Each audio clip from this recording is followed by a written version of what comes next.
बूझा तारी सुंदर अब बाकी लागेली छुछुंदर। अभी तो बहुत मजा ले रही थी ना, इसलिए हम लोग भी तो ननद हैं कि भाभी बूझा तारी सुंदर बाकी लागेली छुछुंदर।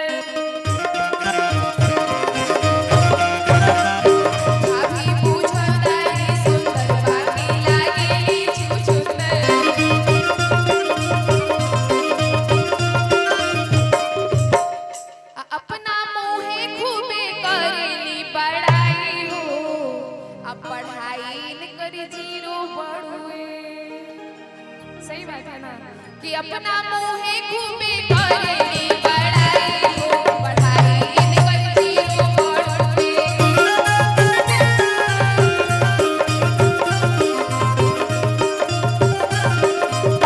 नंबर के पास में बुझाई हो, बढ़ाई निकल जीरो बढ़े।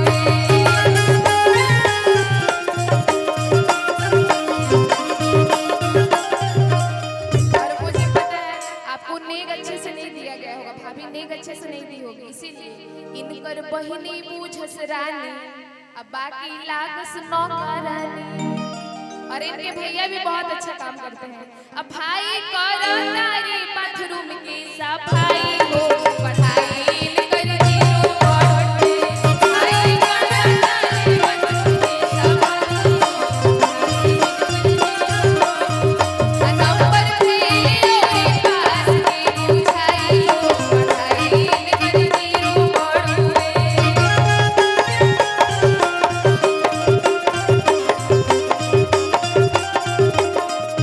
नंबर फेल और पास के बुझाई हो, बढ़ाई निकल जीरो बढ़े।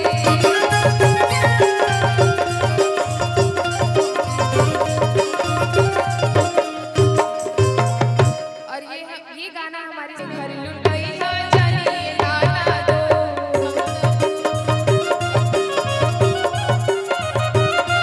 अरे हम तो बड़ी सौरिया में घर लुटाई हो जानिए नाना दो।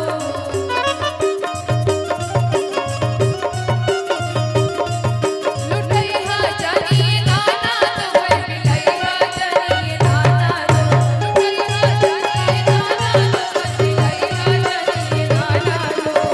और भाभी बोलती है कि भैया की सूरतिया देख लो, भैया जानिए नाना दो।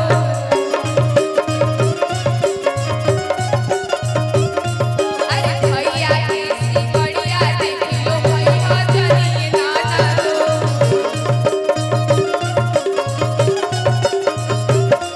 अरे हम तो बड़ी सौरिया में घर भैया जानिए नाना दो।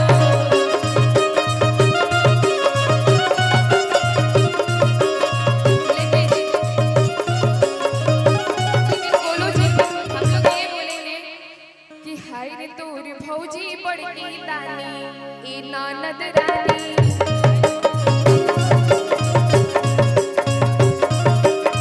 हाय रे तोर भौजी बड़की दानी ए ननद रानी।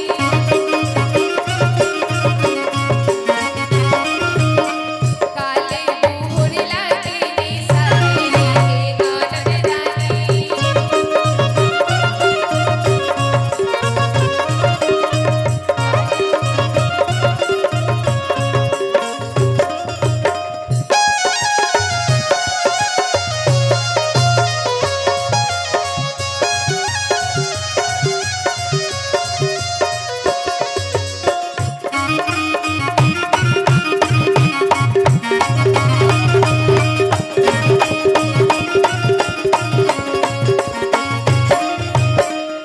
और कहती हैं कि टीकावा तनानद हमरा मम्मी के दीहल हा।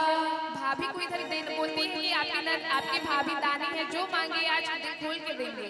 और इधर उनको ये भी लग रहा है कि जो टीका दिया हुआ है वो मेरी मम्मी का है। और कहती है भाभी ननद रानी से कि टीकावा तनानद हमरा मम्मी के दीहल हा।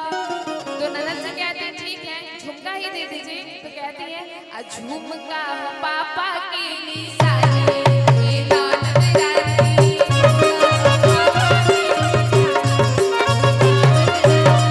झुमका पापा के निशानी ए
इतने शुभ अवसर पर जब ननद रानी जी यहाँ पे आए हैं और नेक जब ले लेती हैं तो भाभी जी कहती हैं क्योंकि आज मंगल गीत के माध्यम से भी आपका स्वागत किया जाएगा, क्योंकि आज की जो